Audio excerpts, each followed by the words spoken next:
प्रधानमंत्री नरेंद्र मोदी जी के अंदर एक बड़ी विशेष बात यह है कि उनके ऊपर जितने हमले होते हैं उन हमलों को वो अपने लिए हथियार बनाकर हमला करने वाले पर वो हमला करते हैं। चौकीदार चोर का आपने एग्जाम्पल दिया, इसके पहले चाय वाले का भी हो चुका है और ये तीसरा मौका आया है 2024 के चुनाव में। वैसे व्यक्तिगत रूप से मेरी राय है कि लालू जी को शायद ये सब नहीं बोलना चाहिए था, खास करके संतान वाला मुद्दा और ये सब, क्योंकि ये व्यक्तिगत हो जाता है।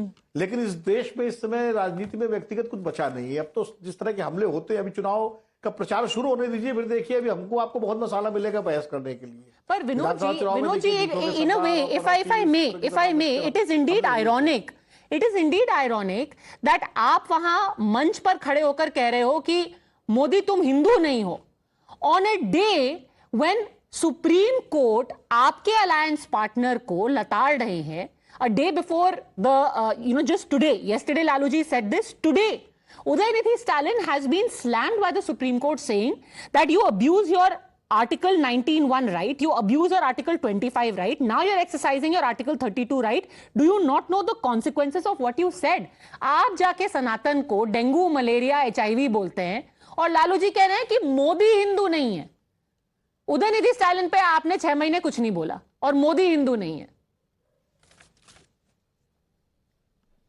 मैंने आपसे क्या कहा, अभी चुनाव चलने दीजिए, अभी इस तरह के बहुत सारे बयान पक्ष विपक्ष दोनों तरफ से आएंगे। हालांकि मुझे लगता है कि व्यक्तिगत हमलों की बजाय अगर मुद्दों पर बात हो तो ज्यादा बेहतर है। लेकिन जैसा आपने खुद कहा कि उस रैली में तमाम मुद्दे भी उठाए गए, लेकिन बीजेपी को यह मुद्दा मुफीद लगा और जिस तरह मोदी का परिवार का एक स्लोगन बनाया गया है, तो मुझे लगता है कि ये एक नारा लेकर के भारतीय जनता पार्टी लोगों के बीच में जाएगी। और जो विक्टिम कार्ड खेलने की भारतीय राजनीति में एक नेताओं की आदत है कि भाई देखिए हमको ये टारगेट करते हैं।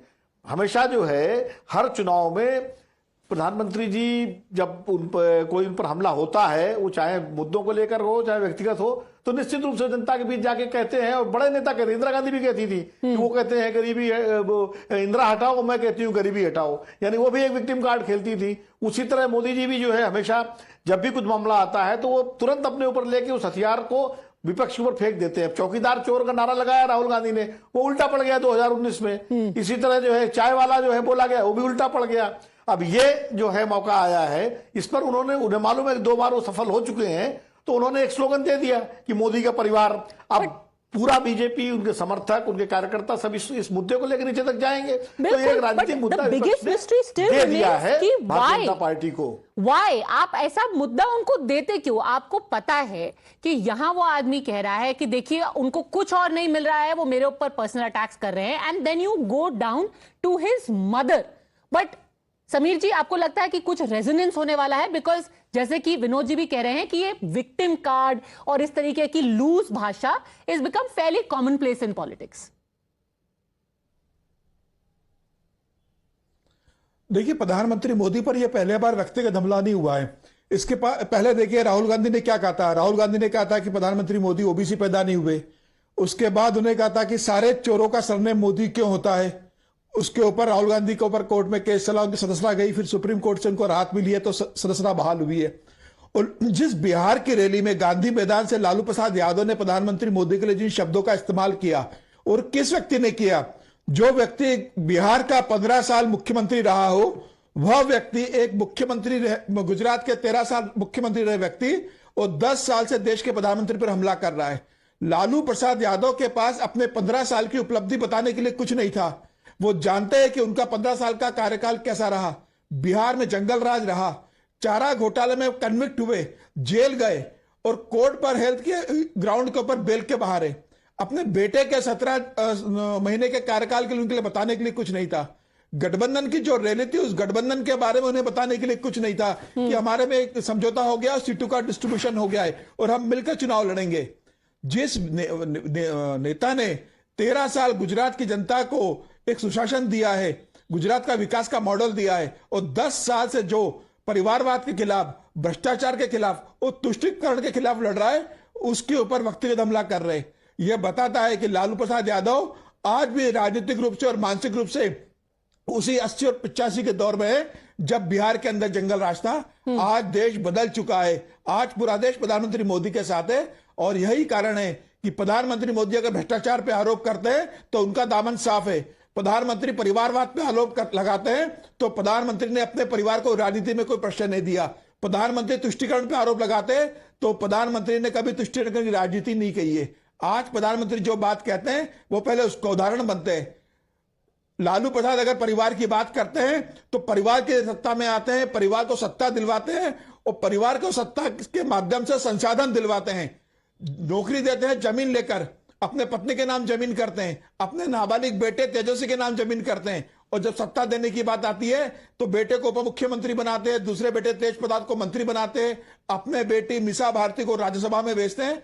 परिवारवाद की राजनीति, इनके लिए परिवार सिर्फ परिवार की राजनीति और उनका उत्कर्ष है, उनको आगे बढ़ाना है। Karuna Sagar, in fact, the interesting thing is that this whole thing that happened about his religion, his family, उसी मंच से फतेह बहादुर क्या कह रहे थे, एक बार वो आपको सुनवा देते हैं। आरजेडी के एमएलए हैं, हिंदू राष्ट्र के बारे में, हिंदुइज्म के बारे में उन्होंने क्या बोला, आपको सुनाते हैं।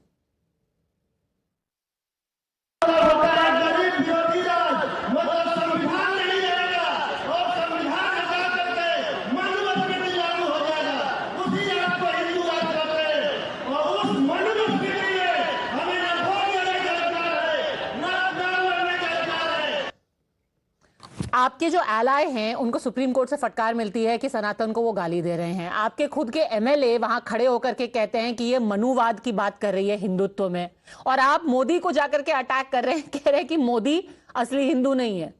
Who do you expect people to believe? See, what Laluji said was a particular ritual that in North India the Hindus follow, and that the Prime Minister didn't. In that context, he made this remark, and How is this relevant to elections? Only. How is this relevant to elections? 5 minutes ago, you were telling me that this is irrelevant, having this discussion. Why did you bring it up in an election rally? Please, Panja, when you go on these rallies, don't you think there are so many things spoken in these rallies? Not about people. Do you expect people to start talking about the internal family dynamics of Lalu Prasad's family? Do you really think, Karuna Sagar ji, that we will bring politics to a situation where people will start commenting, उसकी शादी में क्या हुआ, उसके घर में क्या हुआ, फलां की संतान क्यों नहीं है, धिमाके की संतान क्यों नहीं है? Is this the kind of politics that Lalu ji wants to practice? No, we don't. As I said, we believe in people's issues, and you have seen the tenor of that rally.